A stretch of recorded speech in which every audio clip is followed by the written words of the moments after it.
Welcome back, everyone, to the light novel summary series of That Time I Got Reincarnated as a Slime at AniMonolith. Picking up from the previous episode, while Yuki lay unconscious in the Imperial capital, 500 kilometers away, the 60,000 strong Mixed Corps had surrounded the eastern border of Dworgen. But this was just a front. A secret non-aggression pact had already been established between both sides. The troops stationed there were merely keeping up appearances, awaiting the right time to strike, hoping to overthrow Emperor Rudra himself. Inside the camp, a strategy meeting was underway, led by Zero, Yuki's deputy commander. Despite growing unrest among the troops who were eager to move, Zero remained firm. No action until Yuki gave the order. But that order never came. Instead, a woman with radiant blue hair, Velgrynd, walked casually into the encampment. Her appearance was no accident. She came to stir chaos, to draw Guy Crimson's attention, and to erase all those who dared betray Rudra. One by one, soldiers began collapsing under her power. Zero recognized her aura immediately. She was the marshal who stood beside the Emperor himself. Velgrynd confirmed it. I've been told not to kill you all, yet. What followed was pure slaughter. Meanwhile, back in Dworgen, King Gazelle Dwarga was deep in thought. He had learned Rimuru had awakened several of his subordinates into true demon lords, beings just shy of catastrophe-level monsters. While that made Rimuru's faction absurdly powerful, Gazelle feared the consequences. Such overwhelming strength could provoke humanity into preemptive war. Suddenly, urgent news arrived. The Mixed Corps was under attack. Using magic surveillance, Gazelle and his advisors watched the horror unfold. Velgrynd danced alone through an army, soldiers falling like dominoes. Then, something chilling happened. Velgrynd turned and looked directly into the crystal ball they were watching through. And in an instant, it shattered. She had sensed their observation magic from 500 kilometers away. Everyone in the room went silent. The implications were terrifying. Velgrynd wasn't just strong, she was beyond understanding. Gazelle had suspected the Empire had ties to a true dragon, but seeing it confirmed with his own eyes was a different story entirely. He had once believed Dworgen could hold the line. Now, he wasn't so sure. Unlike past wars, the Empire wasn't interested in alliances or vassals. If they conquered you, your country would be stripped of its military, its autonomy, its dignity, a colony in the truest sense. And Gazelle knew, if Dworgen fell to Velgrynd, it would never rise again. With grim resolve, he declared martial law across the kingdom. He appointed his commanders to lead the defense and prepared to head to the battlefield himself. Flying with his elite Pegasus knights, Gazelle couldn't help but reflect on Rimuru. So this is why you rushed to strengthen your people so quickly, he thought. You always charge forward, never looking back. And yet, despite everything, despite the overwhelming odds, Gazelle smiled. There was still hope. Returned to Tempest. After drinking all night with Elmesia, Rimuru overslept until noon the next day. As the leader of a nation, especially during wartime, sleeping in like that is a luxury he shouldn't afford. Unsurprisingly, Shuna was there to give him a gentle but sharp scolding the moment he woke up. Everyone knew Rimuru had more on his mind than just having fun. He was trying to figure out who to bring along on the expedition to the Empire, a critical decision. The Empire posed three major threats: Lieutenant Kondu, Velgrynd, and Emperor Rudra. Each one was an unknown, their power levels off the charts. Choosing the wrong allies could mean sending them to their deaths. For now, Rimuru sets those worries aside and listens to Shuna's report. Laplace has arrived in Tempest. It's clear he's here to finalize the plan of sending Rimuru's team to the Empire, where they'll join forces with the Mixed Corps to launch an assault on the capital. That's what Guy had mentioned earlier. Too bad Rimuru had been too busy drinking to brief his subordinates. A meeting is called. 20 people attend, including Rigurd, 4 elders, 7 of the 12 Guardian Lords, Gobta, Hakurao, Sue, Kaijin, Vesta, Murmiles, and more. Missing are Geld, Zegion, Kumara, and Adelman, who are still in evolution sleep. Then Laplace is brought in. Ever the clown, he enters the room with a ridiculous dance, oblivious to the tense mood. Rimuru is speechless. Sue wants to punch him on the spot. Ignoring the idiot's antics, Rimuru announces that tomorrow he'll meet with Yuki, and they'll use a gate set up by Laplace to teleport into the Empire. Then he brings up the big question: who's coming with him? First pick, Benemaru. After a couple of wild nights with his 2 new wives, he completed his evolution.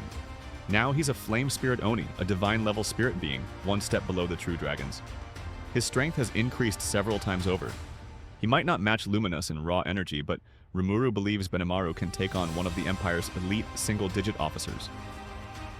Next are Xion and Diablo, Rimuru's most trusted bodyguards.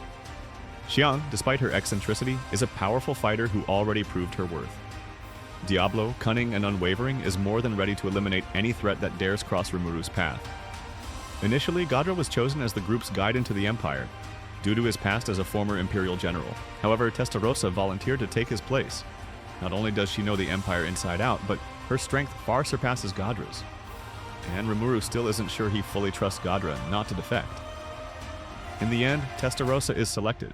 So, the final group heading to the Empire is Rimuru, Benimaru, Xion, Diablo, and Testarossa. After finalizing the team, Rimuru asks Laplace to leave the room, mainly to avoid leaking internal info. Rimuru doesn't hate Yuki, but he sure doesn't trust him. As expected, Laplace takes it casually. Before leaving, he jokes about needing to prepare, which turns out to mean relaxing in the hot springs and stuffing himself at the buffet. He's been treating Tempest like a 5-star resort since his arrival. Sue reports it with visible irritation. Rimuru tries to stay calm, but even he admits Laplace is kind of charming in a weird way. The meeting continues. Tempest's elite strike team is ready. The battle with the Empire against beings who break the laws of common sense is about to begin. At this stage, including Rimuru, only 5 people had been confirmed for the mission, far too few for something this risky. That's when Sue reported that he had sent a clone into the Empire. It hadn't reached the capital yet, but the security across the territory was already beginning to weaken. Through this clone, Sue planned to join Rimuru's group via teleportation and assist in their operations. Hearing that gave Rimuru some peace of mind. After Benimaru's evolution, Sue had also undergone a significant transformation. He had become a dark spirit Oni, comparable to a mid-tier holy demon spirit. Since childhood, Sue had trained in Benimaru's shadow and was his closest aide. As a result, he was also the most affected by Benimaru's blessing. Like Benimaru, Sue was now a spiritual life form with a physical body. While not quite among the strongest, Rimuru judged his strength as solid. Stronger than Clayman's half-awakened form and possibly on par with or better than Carrion or Frey. His growth dramatically improved his combat survivability and scouting abilities. With that resolved, attention turned to which corps would be mobilized. The second corps couldn't be deployed. Geld was still in evolution sleep. The first corps was also inactive. Ranga and his wolves hadn't awakened. The third corps, more of a ceremonial guard than a battle unit, was also staying behind. The blue corps was out gathering intel, so they remained on standby as well. In the end, Rimuru decided to deploy the Hiryu and Kurenai units, both of which had reached rank A. Rimuru believed that these 490 troops would be enough to exert pressure on the Empire. As in previous battles, Ultima would accompany Gabil as an intelligence officer, while Carrera and Hakuru would support Gabua, who was now commanding the Kurenai Corps. Upon receiving the orders, Ultima wasn't too thrilled. She was already fed up with Gabil, who had a habit of using enemy attacks to train mid-battle, something that made no sense to her. Carrera, on the other hand, said she'd try to be as discreet as possible. Before the meeting wrapped up, Gadra proposed bringing the golem from the 60th floor of the labyrinth. Rimuru considered it suitable for elite warfare, but was hesitant due to the risk of exposing advanced technology. However, Vesta explained that, following Veldora's suggestion, the golem had been equipped with a self-destruct mechanism, so there was no danger of leaks. Rimuru was stunned, but not surprised. Only manga-loving maniacs like Veldora or Ramirez would think of something like that. Still, it was helpful this time. With that, Gadra was approved to join the expedition as the golem's operator. Rimuru suspected the old man was using this as a way to stay outside the labyrinth in case Tempest lost the war. But for now, that didn't matter. What mattered was going all in to win. By the time the War Council ended, the sun was already setting. Rimuru planned to spend the rest of the evening relaxing at the cafe. Tomorrow morning, as usual, he'd give a morale-boosting speech to the troops before teleporting to the Empire.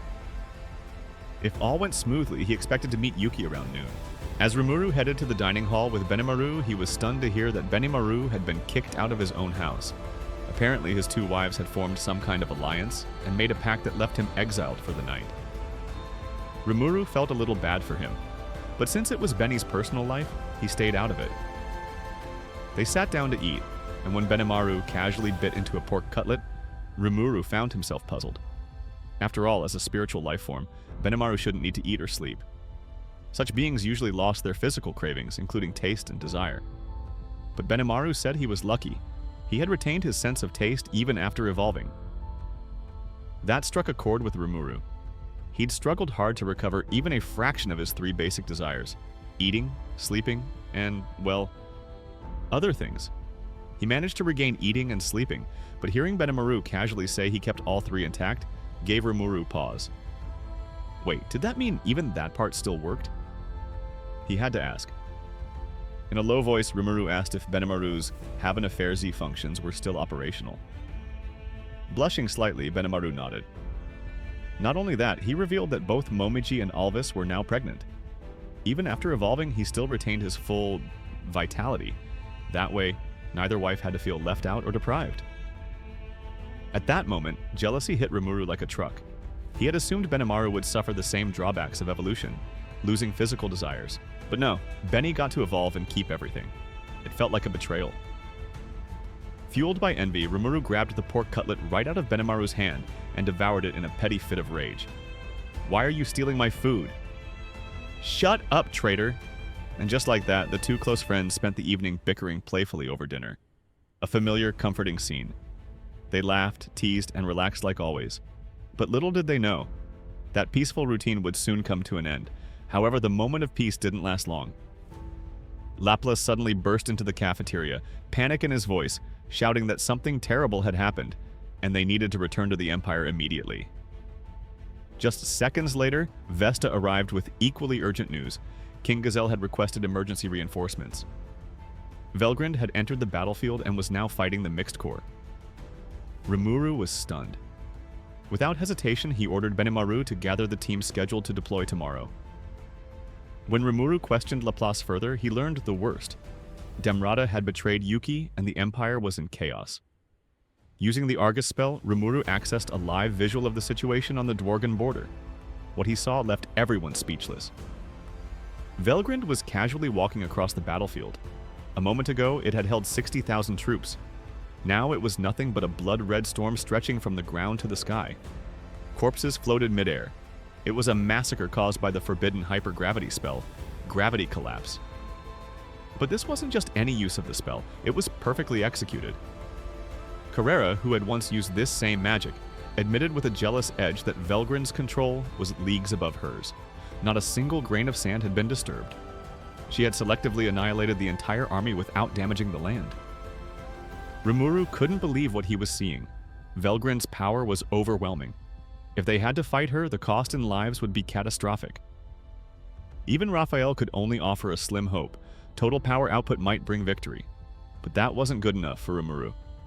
Ideally, there had to be a way to resolve this through negotiation rather than war. As they examined the battlefield, 2 more figures appeared, Kondu and Kigali. Rimuru immediately noticed Kigali's behavior was off. Laplace confirmed it. Kigali was under mental control. Worse, she and Kondu had shown up to perform a forbidden summoning ritual, using the 60,000 corpses. Laplace explained that the spell in question was Dead Birthday, a dark, forbidden magic that created undead elves, similar to the moderate clown troupe. With that many powerful corpses, they could potentially summon 6 to 8 elite undead fighters even stronger than Tyr or Footman. These wouldn't be mere monsters, they would be top-tier threats, the kind who could rival even Clayman in power.